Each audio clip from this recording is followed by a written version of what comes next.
Amigas y amigos de Canal UCR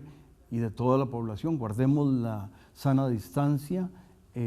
hagamos todas las medidas de higiene y tenemos hoy el privilegio de tener con nosotros a la señora ministra de Comercio Exterior, a Dialá Jiménez, quien es una costarricense brillante, una abogada por la Universidad de Costa Rica. Bienvenida, señora ministra, gracias por estar con nosotros. Y por favor, cuéntenos de las importantísimas tareas que está haciendo su ministerio y, si le parece, cuéntenos un poquito de el proceso final de negociación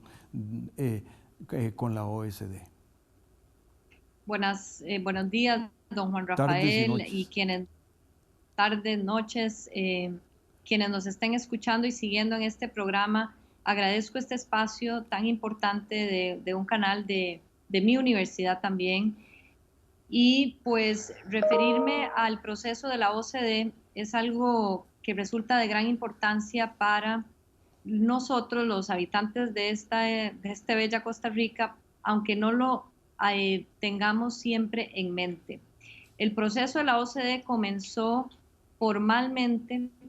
hace 5 años, cuando fuimos invitados a ser candidatos. Sin embargo, el país tocó las puertas de la OCDE hace 7 años y medio, cuando se dio cuenta de la gran oportunidad que se podía dar para hacer reformas de Estado, de política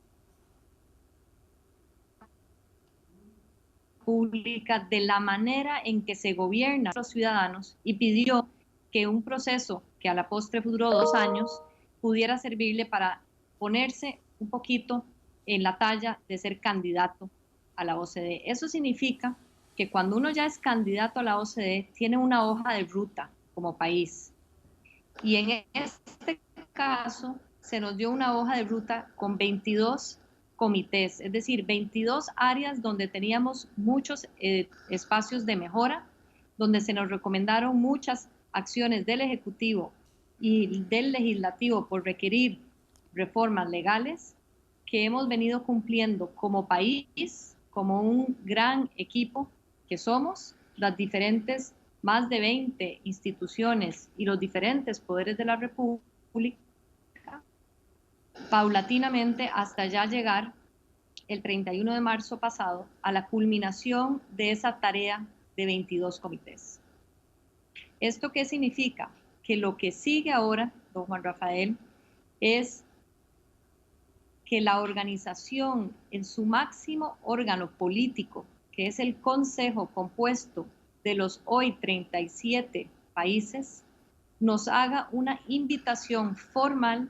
ya ahora sí, no a ser candidatos, sino a formar parte de la organización, a firmar y ratificar el protocolo de adhesión para su posterior depósito ante las autoridades de ese instrumento que nos haría formalmente parte de la organización. Es un tema importante y el secretario general de la OSD ha estado varias veces en Costa Rica, es un amigo de Costa Rica, es mexicano y fue ministro de Hacienda y ministro de Relaciones Exteriores, y tiene un gran cariño y un gran conocimiento de Costa Rica, y me parece que aunque él no puede ayudar a que se pase en los 22 comités la aprobación, esto es un panel de funcionarios expertos en cada área, pero don Ángel Gurría tiene, estoy seguro que está muy contento de lo que ocurrió el pasado 31 de marzo. Así es, y su pregunta me permite primero tal vez explicarle a quienes nos escuchan que la Organización para la Cooperación y Desarrollo Económicos, que es esta organización, nació hace 61 años, muy de cerca con el Plan Marshall que los Estados Unidos ofrece como un puente de ayuda posguerras a Europa. Nació como una organización que todavía es de colaboración y de cooperación, como bien dice su nombre, para mejorar la vida de las personas mediante la mejoría de los gobiernos, de cómo el Estado, más que los gobiernos en realidad, pero cómo el Estado funciona para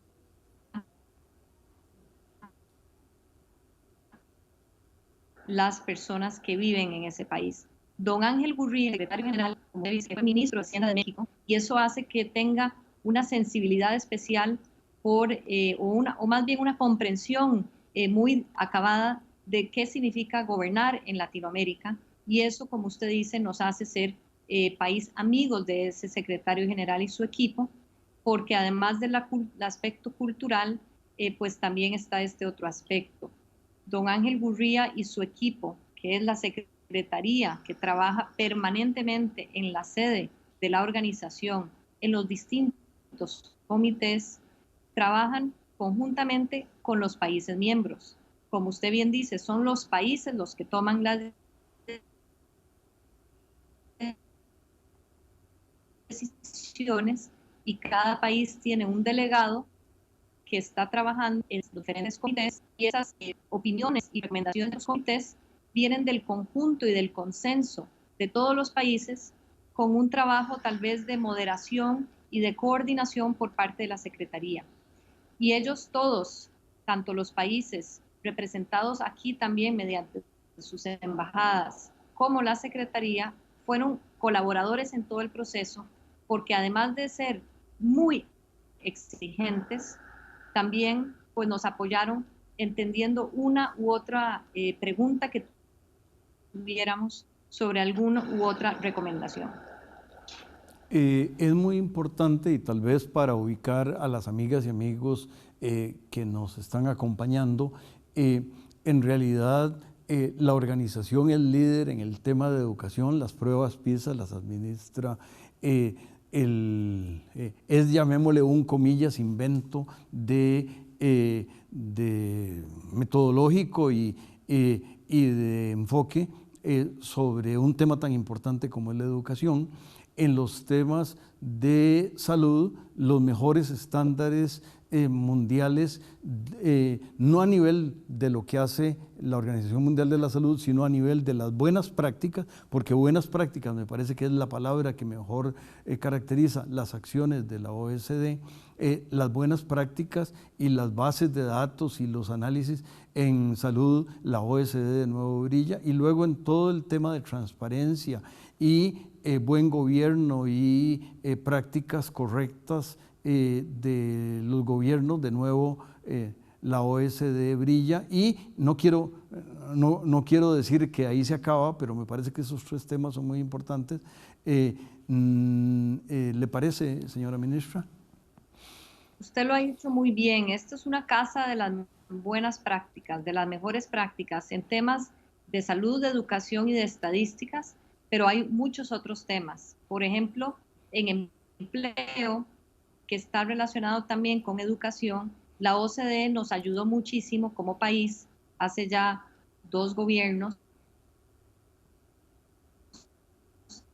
a poner más énfasis en la red de cuidado, las recomendaciones y las mejores prácticas para que las personas puedan desarrollarse plenamente en su adultez.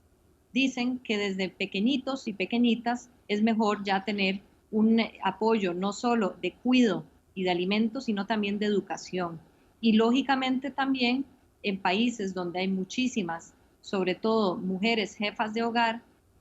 si tienen la red de cuidado, pues pueden también desarrollarse más plenamente en el plano laboral. Ese es también otro tema donde la OCDE nos ha orientado. También hay temas en materia económica, de cómo se tiene que desarrollar o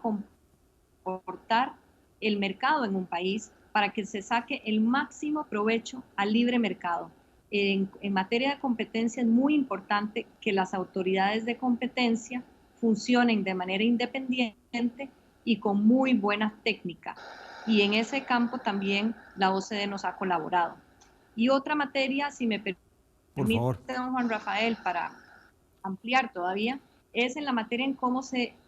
crea una estructura de gobierno corporativo, la manera en que las empresas, sobre todo las del Estado o las que cotizan en bolsa porque son del público, cómo tienen que gobernarse, es decir, qué reglas de comportamiento y de toma de decisiones, de rendición de cuentas, de asuntos incluso contables deben seguirse para que esas empresas rindan lo mejor posible y la economía de todas las personas sea mejor. Es decir, nosotros, los ciudadanos, como accionistas de las empresas públicas y en mi calidad de ministra como parte del Consejo de Gobierno que representa a esos accionistas, tenemos que pedir cuentas a esas empresas del Estado. Nuestro gobierno ha sido muy activo en este campo porque terminó de crear la unidad asesora de la propiedad del Estado, propiedad accionaria del Estado, y empezó desde el inicio, bajo, por supuesto, la conducción del presidente, a reformular la manera en que se nombran las personas miembros de la junta directivas de las diferentes empresas del Estado. Vamos a invitar al canal a que nos comunique cuándo podemos continuar con esta interesantísima conversación y regresamos.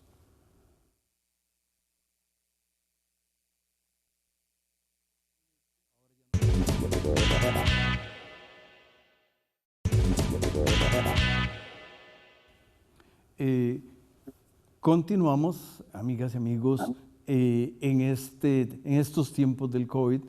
con la señora ministra de Comercio Exterior, y ahora que el país ha satisfecho esa grada de la OSD,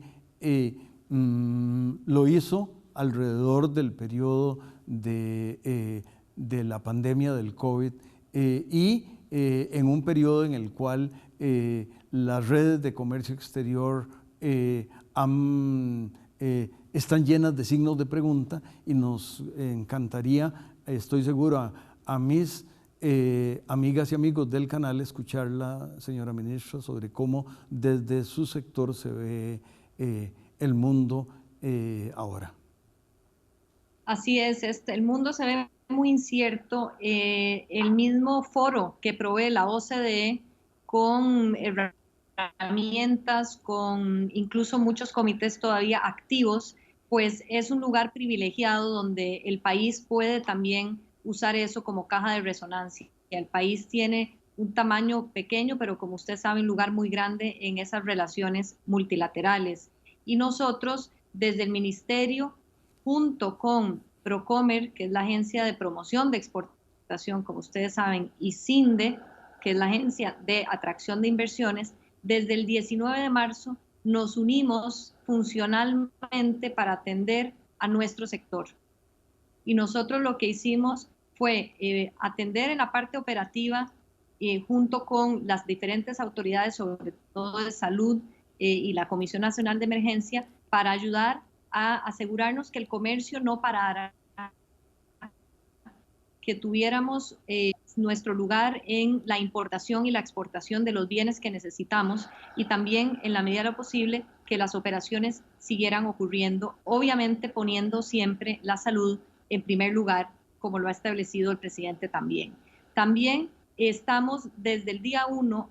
monitoreando qué pasa en el mundo, no solo en nuestras exportaciones, sino también en cuanto al funcionamiento de los aeropuertos y de los puestos fronterizos para la carga que va a Centroamérica. En eso hemos estado, pero si bien tenemos que atender las necesidades del hoy, tenemos que estar viendo hacia afuera y hacia el mañana. Y en eso, volviendo ya a su pregunta directamente, lo que nosotros vemos es un gran desafío porque,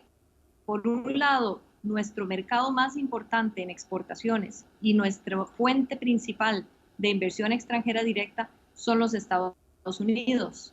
Tenemos que ver muy bien cómo va desarrollándose la situación allá y a la vez asegurándonos que estemos aprovechando al máximo esa red de tratados y esos mercados que hemos construido tan diversificados durante estas últimas décadas para ir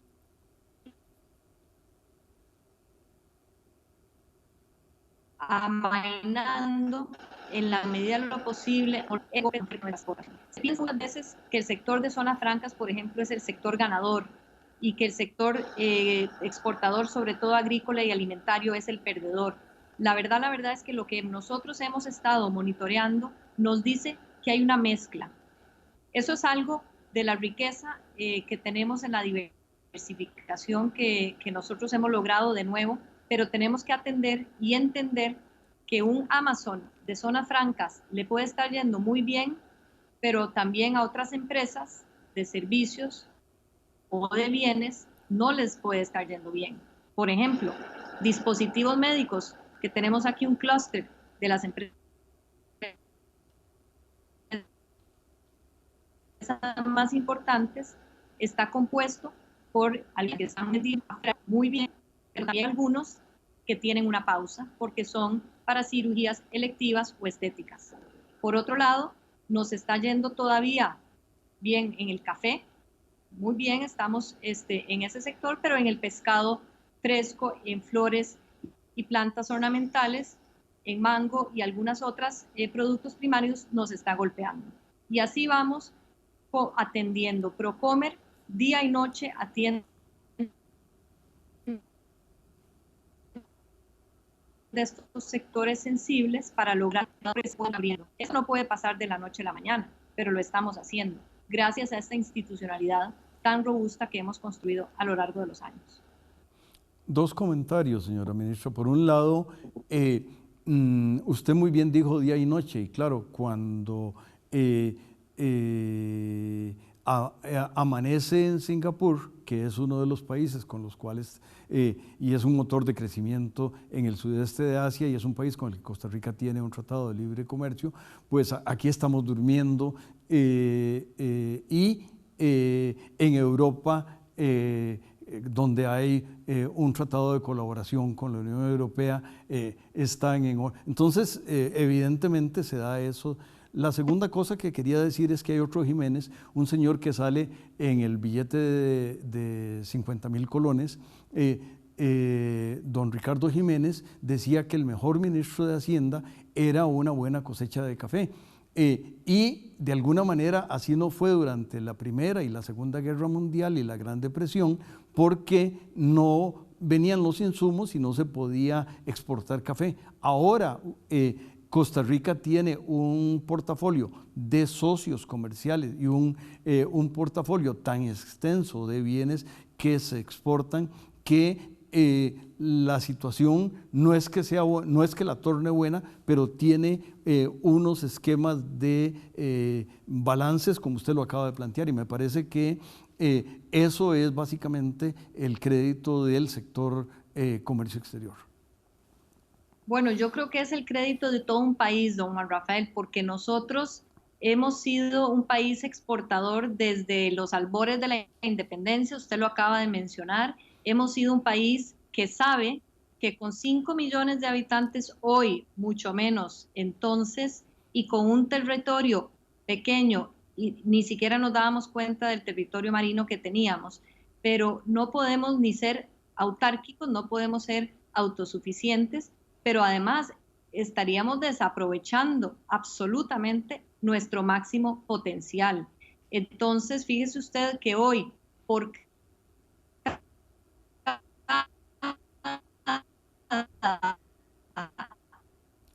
dólar que nosotros somos súper habitarios de materia. Entonces, tenemos una red de tratados, 15 tratados en vigor, el 16º entrará en vigor el 1 de enero del 2021, que es con el Reino Unido. Eso es envidiable, nosotros podemos vender nuestros productos, los bienes y servicios, a 2/3 partes del PIB, equivalente del PIB a 1/3 parte de la población, y eso se lo desea cualquiera. Y nosotros no solo tenemos eso en el papel, sino que COMEX, con todas las demás instituciones del Estado que tienen que ver con el comercio exterior, pues los aprovecha todos los días, ¿verdad? Pues qué bueno que mencionó lo del Reino Unido. Quienes los aprovechan son el sector privado. Lo que hace el Estado junto con el sector privado es negociar las condiciones apropiadas y mejores que se puedan para permitir el máximo aprovechamiento. Nosotros apoyamos, pero también contamos con esa libertad que nuestro régimen, nuestro modelo nos da, para que sea un balance entre la libertad del mercado y la protección del Estado, ¿verdad? Y me parece excelente el comentario de la entrada en vigencia del tratado con el Reino Unido, porque la Unión Europea se lo desearía. No está claro que para esa fecha el Reino Unido y la Unión Europea tengan un tratado de libre. Es más, no se sabe cómo va, y ya Costa Rica lo tiene firmado y para entrar. Entonces, esa profesionalidad de ustedes, esa visión de que lo que venía y cómo se iba a hacer, por supuesto que es una estrellita en la frente para usted y su sector. Y de la capacidad de negociación y de previsión. Sí, yo creo que nos debemos sentir privilegiados y reconocer que quienes han estado gobernando nuestro país durante toda su vida republicana, institucional, han sido muy responsables, han sido visionarios, no solo en materia de comercio internacional, también en materia de democracia, en materia de derechos humanos, de institucionalidad, en la seguridad social y, lógicamente, en la abolición del ejército, ¿verdad? Porque eso nos da paz social, nos da además réditos en el PIB que ya se han analizado, como bien nos da el tener un régimen de zonas francas que permita no solo que sean empresas muy potentes, sino que se traslade el conocimiento, se traslade el beneficio, porque hay mucho encadenamiento en Costa Rica, yo creo que el promedio en otros. Bueno, ya que mencionó el tema de la inexistencia del ejército, hay que decir que el año pasado se cumplió el 70 aniversario de que su abuelito con un mazo golpeó lo que es hoy el Museo Nacional. Esa institucionalidad que él y que los gobiernos que lo precedieron y los que lo han continuado, han seguido haciendo, da una nota importante. Yo le decía a mis estudiantes de introducción a la economía para no economistas hace 2 semanas de que el Estado de Derecho es un elemento importante para que los países negocien con Costa Rica o hagan inversión en Costa Rica, y que eso es un intangible, pero que lo miden muy bien y que es un tema importante, y usted que estudió Derecho entiende el papel importantísimo de ustedes, los abogados, y del marco jurídico en este país. Sí, yo creo que la estabilidad y la certidumbre, son los mejores amigos del crecimiento económico y del desarrollo. Eso no significa que el Estado no tenga que ser dinámico, flexible y resiliente.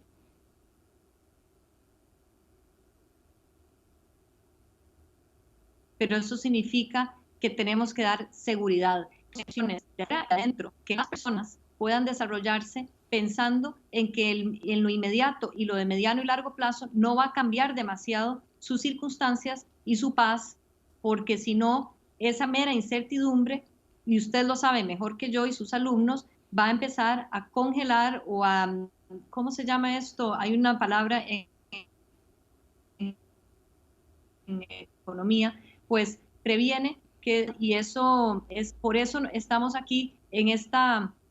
contexto de pandemia, sufriendo tanto esta incertidumbre. No sabemos cuándo va a pasar todo esto, ¿verdad? Al principio creo que todos pensábamos que teníamos unos 3 meses y después la apertura se iba a venir dando. Ahora no sabemos muy bien y sabemos que dependemos los unos de los otros y tenemos que estar observando cómo hacemos para adaptarnos. Por eso Costa Rica tiene esa suerte y ese privilegio de por lo menos contar con la diversificación y con muchas válvulas de salida de sus productos, sus servicios y de entrada también para que el consumidor tenga también el beneficio del comercio internacional.